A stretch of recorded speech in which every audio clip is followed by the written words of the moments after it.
हे what's up guys, welcome back once again. एक ऐसा झरना जिसके पानी को अगर कोई अपनी हलक से नीचे उतारे तो मौत उसे कोसों मील दूर ही रहती है, क्योंकि वो शख्स अमर हो चुका होता है। लेकिन क्या कोई उस वाटरफॉल को कभी ढूंढ सकेगा? कहानी की शुरुआत होती है ल्यूक नाम का आर्कोलॉजिस्ट जो कि एक कीमती पेंटिंग को चुरा कर भाग रहा है, लेकिन अब उसके पीछे उस पेंटिंग को पाने के लिए दूसरे कुछ लोग भी लग चुके हैं। इस बीच उसके पास किसी कासिम नाम के आदमी का बार बार कॉल आ रहा था, लेकिन वो हर बार उसे काट देता और फिर जैसे तैसे करके उनसे पीछे छुड़वाकर ट्रेन में बैठ गया और एक गहरी सी नींद में खो गया। इस दौरान उसे एक सपना आया कि वो एक रहस्यमयी जगह पर है जहां उसने एक कीमती मास्क को चुराया है। इतनी में उसकी आंख खुली तो सामने देखा कि एज़मी नाम की लड़की बैठी है, जिसका काम है उस बेशकीमती पेंटिंग को हथियाना जिसे हासिल कर पाना हर अरबपति का सपना होता है। और इसी सिलसिले में आज वो उसे मिलने आई है, क्योंकि उसे पता है कि उसके पास उसके मतलब की चीजें हैं। लेकिन ल्यूक इतनी आसानी से अपनी मेहनत उसे दान में नहीं दे सकता और एज़मी भी इतनी आसानी से उसे जाने तो नहीं देगी। पूरी ट्रेन में उसके आदमी भरे हुए हैं जो ल्यूक को बड़ी बेरहमी से मारते हैं, लेकिन फिर भी वो किसी तरह से उन्हें चकमा देकर भाग निकला और बाहर आकर अपने दोस्तों को मदद के लिए बुला लिया। अब सीन शिफ्ट होकर पहुंचता है लंदन में मौजूद शार्लेट पर, जो कि अपने एक्स हस्बैंड से अपनी बेटी की कस्टडी के लिए लड़ाई कर रही है, जिससे कि उसे हर दिन अपने काम को छोड़कर इस बहस का हिस्सा बनना पड़ता है। अब जब वो ब्रिटिश म्यूजियम में गई तो अपने अधूरे काम को पूरा करने के लिए, तो वहां पर उसका भाई ल्यूक आ पहुंचता है, जिसे देखकर वो हैरान थी कि इतनी दिन से वो कहां पर था। तो उसे कहता है कि असल में वो चाहता है कि वो फिर से बचपन की तरह उसके साथ एडवेंचर पर चले। लेकिन शार्लेट का कहना था कि अब वो मां बन चुकी है और अपनी इस म्यूजियम वाली जॉब से बेहद खुश है। इन्हीं बातों के बीच ल्यूक कब वहां से कीमती पेंटिंग को चुरा लेता है शार्लेट को पता ही नहीं चलता। वो तो अलार्म बज गया, जिससे अब शार्लेट उसके पीछे भागती है और बाहर आकर उसे पेंटिंग लौटाने को कहती है। लेकिन ल्यूक कहता है पहले उसे उसके साथ बैठना होगा, इसीलिए अब उसे मजबूरन उसकी इस विंटेज कार में बैठना पड़ जाता है, जिसे उसने एक करोड़पति के घर से चुराई थी। मतलब कोई भी चीज इसकी खुद की नहीं है। खैर, अब तेज और खतरनाक मोड़ के साथ वो कार को भगाना शुरू करता है और इनके पीछे शहर की पूरी पुलिस लग चुकी है। पलक झपकते ही वो एक ट्रक के पीछे से उसके अंदर घुस जाता है, जिसे उसे कुछ पुराने दोस्त मर्फी और डेप चला रहे थे। पर उन्हें देखते ही शार्लेट उन्हें पहचान लेती है, क्योंकि वो उसके डैड के पुराने साथी थे और उन्हीं के साथ उनकी कंपनी में काम किया करते थे। इस बीच मर्फी ल्यूक को बताता है कि ये वो तस्वीर नहीं है जिसकी हमें तलाश थी, तुम गलत चीज को ले आए। अब ये सुन ल्यूक मायूस हो जाता है और फिर वो अपनी बहन से कहता है कि कोई बात नहीं, तुम अब इसे साथ ले जा सकती है। और इतना कहकर वो उसे एक स्प्रे मारता है, जिससे वो सो जाती है। फिर जब उसकी आंख खुलती है तो वो एक पार्क में बैठी थी, जहां वो सीधा म्यूजियम गई, जहां मौजूद इंस्पेक्टर जमाल ने उसे देखकर कहा, लगता है कि तुम अपने भाई के साथ इस चोरी में शामिल हो। लेकिन इससे पहले कि वो उसे कुछ कर पाता ही नहीं, पता चलता है कि किसी ने उस चुराई हुई पेंटिंग को अपनी पुरानी जगह पर लगा दिया। लेकिन इन सब के चलते शार्लेट अपनी जॉब खो देती है और ऊपर से अब वो पुलिस की नजरों में भी आ चुकी है, जिसका मतलब ये है कि अब उसे बेटी की कस्टडी को मिलना और मुश्किल हो जाएगा। ऊपर से उसकी जॉब भी चली गई है। अब वो भागते हुए ल्यूक के खुफिया अड्डे पर पहुंची, जहां पर दुनिया के हर कोने से चुराई हुई अरबों की चीजें रखी हुई है। लेकिन आज उसे किसी और चीज की तलाश है, जिसका जिक्र सिर्फ आज नहीं बल्कि इंसानी वजूद से पहले से होते हुए आ रहा है, और इसे कहा जाता है फाउंटेन ऑफ यूथ, यानी कि जवानी का झरना, जिसे पीने पर इंसान सिर्फ अमर नहीं होता बल्कि इतना अमीर हो जाता है कि वो दुनिया को 4000 बार खाना खिला पाएगा। लेकिन ये सब ल्यूक अकेले नहीं कर सकता, बल्कि उसका साथ दे रहे हैं ओवन नाम का एक बिलियनर, जिसे असल में कैंसर है, और वो चाहता है कि ल्यूक उसके लिए उस फाउंटेन को खोज कर लाए, जिसके बदले में वो उसे मुंह मांगी रकम देने को तैयार है। जब शार्लेट ने यह सारा किस्सा सुना तो उसे सिर्फ एक कल्पना लगी और इंसानों द्वारा बनाई गई कहानी। लेकिन ल्यूक का कहना था कि कहानियां तभी बनती है जब उसमें से लाख सच होते हैं।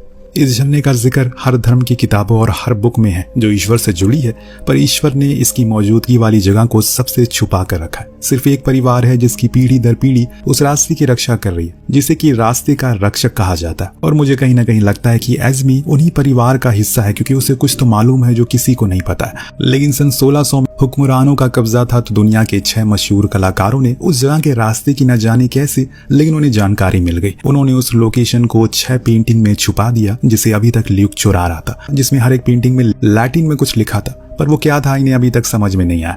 तभी शार्लेट बताती है कि उसने एक असली रेम्ब्रेंट पेंटिंग की जगह एक फर्स्ट कॉपी को चुरा लिया है। तब ओवेन उसे असली वाले के बारे में कुछ सुराग देने को कहता है, लेकिन शार्लेट इन सब कामों में दाखिल नहीं होना चाहती। तब ओवेन उसे एक डील ऑफर करता है, अगर वो उसकी मदद करेगा तो काम हो जाने के बाद वो दुनिया के टॉप लॉयर को उसके लिए हायर करेगा, ताकि उसे उसकी बेटी की कस्टडी मिल जाए और बाद में उसकी पुरानी जॉब भी।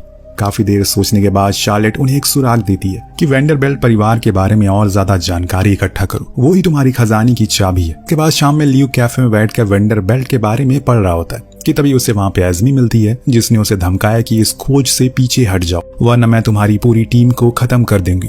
लेकिन लियो के ऊपर इस धमकी का कोई असर नहीं पड़ा। अब इसके बाद वो अपने भांजे के कॉन्सर्ट में गया, जहां पर शार्लेट भी मौजूद थी, जिसे उन्हें बताया कि वो उसे असली पेंटिंग का पता चल चुका है, उसे आखिरी बार कहां पर देखा गया था। बातों ही बातों में वो उसे भी मना लेता है अपने साथ चलने के लिए, और फिर हम पूरी टीम को आइलैंड में देखते हैं। दरअसल उस पेंटिंग को आखिरी बार एक शिप में देखा गया था जो कि डूब चुका है और अभी महासागर के नीचे है, पर इन्हें वो पेंटिंग किसी भी हाल में चाहिए। और इसीलिए ये लोग क्या करते हैं कि सबसे पहले तो एक ड्रोन को नीचे भेजते हैं, जिसने उस डूबे हुए शिप को फर्स्ट क्लास वाले हिस्से को काट दिया और फिर उसके पास एक स्विमर बैलून लगा दिया, जिसकी मदद से वो अपने आप ही पानी के ऊपर आ जाता है। यानी कि अब इनका काम और भी आसान हो चुका है।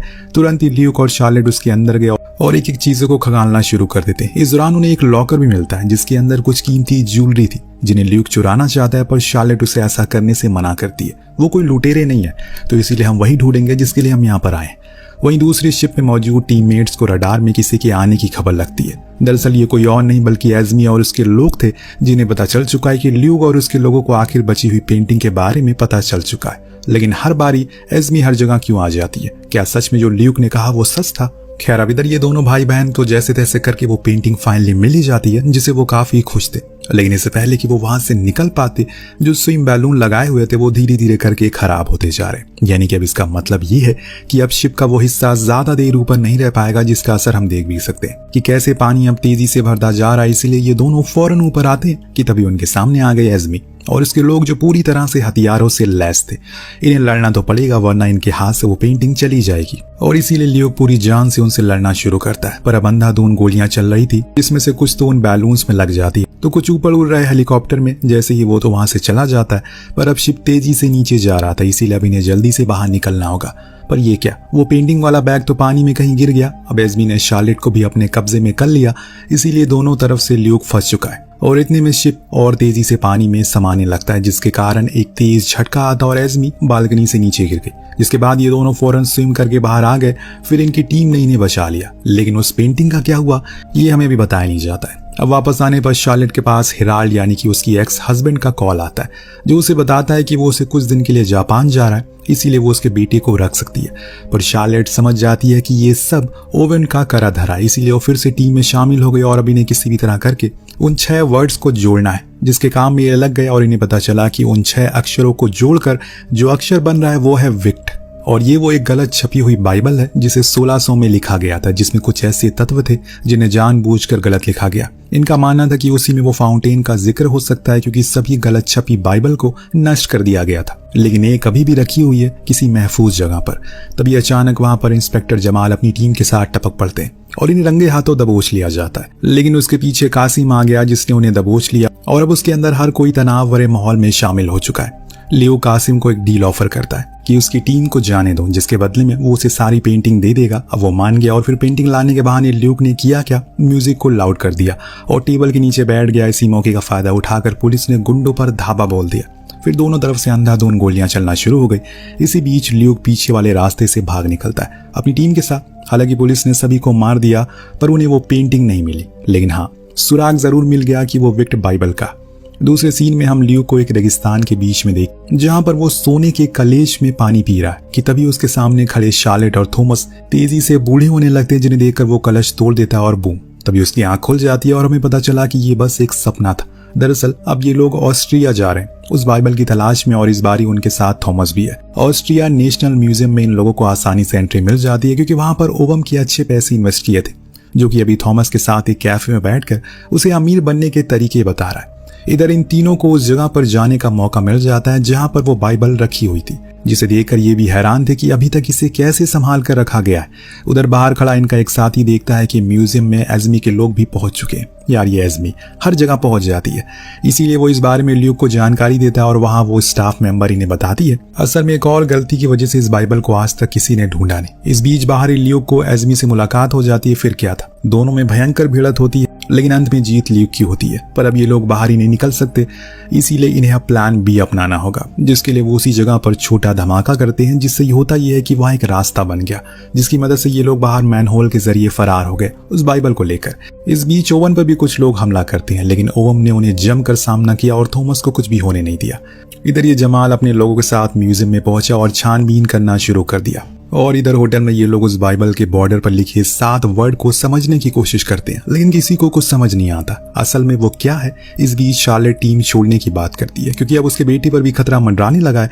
इस दौरान थॉमस उन्हें बताता है कि ये 7 वर्ड असल में 7 संगीत के सुर है जो कि एक पुराने गाने से मैच होते हैं जिसमें 7 अजूबों का जिक्र किया गया है। ये लोग 7 अजूबों को मैप पर देखते हैं, फिर उस पेंटिंग से मिले रास्ते को उसे मैच करते हैं। सब कुछ सही था सिवाय गीजा के पिरामिड के, यानी कि जिस चीज की इन्हें तलाश है वो वहीं पर है। इसीलिए पूरी टीम मिस्र के लिए निकल पड़ती है। वहीं दूसरी ओर एज़मी को प्रोटेक्टर का लीडर एक खास किस्म की चाबी देता है जिसे वो उस झरने को रोक सकती है। और इधर ये शार्लेट ने जब ओवेम की सिक्योरिटी के हाथों में इतने सारे बैग को देखा तो हैरान रह गई कि ये किस लिए है, लेकिन ओवेम उन्हें कुछ नहीं बताता। गाइड ने इन्हें अंदर तक ले गए पर उस सीक्रेट चेंबर को खोलने की अथॉरिटी उसके पास भी नहीं थी। इसीलिए ओवेम के लोग उस बैग को खोलते हैं और उसमें से बाहर आती है डिगिंग मशीन, जिसे देखकर वो गाइड उन्हें ऐसा करने से मना करता है। यहाँ तक कि शार्लेट भी मना करती है, लेकिन अब ओवेम का बर्ताव अजीब होता जा रहा है। उधर जमाल पुलिस फोर्स को लेकर आ रहा है तो सिक्योरिटी वाले उस पर गोलियां बरसाना शुरू करते हैं। उधर से जवाबी कार्रवाई होती है। इस बीच हम एज़मी को भी देखते हैं जो दूर खड़ी ये सब देख रही थी। टीम डिग करके नीचे पहुंची जहां उनके सामने एक खास किस्म का स्ट्रक्चर था जिसे हिला पाना असंभव था। इसीलिए ये लोग उसे तोड़ने की कोशिश करने लगते हैं, लेकिन ल्यूक और शार्लेट ने उन्हें ऐसा करने से मना किया। तभी थॉमस वहां पर पुराने कुछ अजीब तरह के इंस्ट्रूमेंट को प्ले करने लग गया, जिससे एक ध्वनि निकली और फिर अपने आप ही वो स्ट्रक्चर खुल गया। इसमें ये लोग नीचे गए तो वहां तहखाना मौजूद था जिसकी दीवारों पर कुछ प्राचीन किस्म की आकृतियां बनी थी। ऊपर अब घमासान युद्ध शुरू हो चुका है क्योंकि मर्फी और डेप दोनों ही ओवेम की सिक्योरिटी वाले से लड़ते हैं, लेकिन इसमें डेप को गोली लग जाती है और इसमें जमाल आकर उन्हें बचाता है। फिर दोनों साथ में उस पिरामिड के अंदर गए, यानी कि अब वो मिल चुकी है। टीम अब तेजी से नीचे की ओर जा रही है क्योंकि ल्यूक को इस जगह का रास्ता पता है। धीरे धीरे करके ये लोग अलग अलग किस्म की मिस्ट्री को पार करके आखिरकार एकदम तह तक पहुंच जाते हैं। पीछे से एज़मी भी पहुंच गई। बीच में इन्हें पानी की जगह मिल जाती है जहां पर थोड़ा सा पानी इकट्ठा था।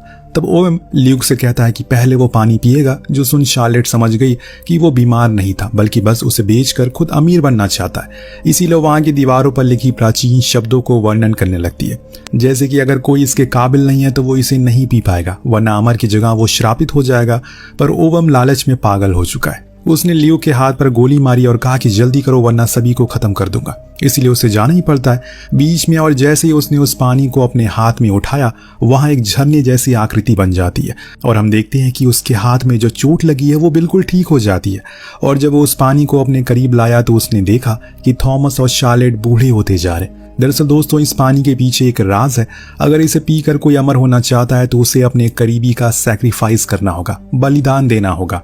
एक तरह से उनकी जिंदगी उसे मिल जाएगी और ऐसे में उसका सबसे करीबी उसकी बहन और उसका बेटा है। वो नहीं चाहता कि वो दोनों उसके सामने मरे, इसीलिए उसने फौरन ही उसे नीचे गिरा दिया। लेकिन अब ओवेन को पता चल चुका है कि ये काम कैसा करता है और इसीलिए उसने खुद उस पानी को पीने का निश्चय किया। लेकिन जैसे ही हम जानते हैं ओवेन किसी से प्यार नहीं करता, वो सिर्फ खुद से प्यार करता है, इसीलिए उसकी खुद की जिंदगी खत्म होने लगती है। लेकिन एज़मी तभी एक चाबी को लगा देती है और धीरे धीरे करके सारे गेट बंद होने लगते हैं। इसीलिए सभी बाहर निकलते हैं, वरना हमेशा के लिए सभी बंद हो जाएंगे। इसी हड़बड़ी में ओवेम के सभी साथी गिर गए। हालांकि ल्यूक भी स्लिप हो गया, लेकिन आखिर समय पर एज़मी उसे बचा लेती है और सभी को बाहर ले आई। उसने ल्यूक की हिम्मत की तारीफ की और एक किस के साथ उसे अलविदा कह दिया। जमाल को भी समझ आ गया कि असली विलन तो ओवेम था, जिसका अंत हो चुका है और दोनों भाई बहन अगले एडवेंचर की बातें करते हैं। अब थॉमस उन्हें एक आइडिया देता है जिसके साथ ही इस कहानी का यहीं पर अंत हो जाता है। वेल, आपको कहानी कैसी लगी हमें कमेंट करके जरूर बताइएगा। मिलते हैं अगले वीडियो में। Thank you so much watching. Peace out.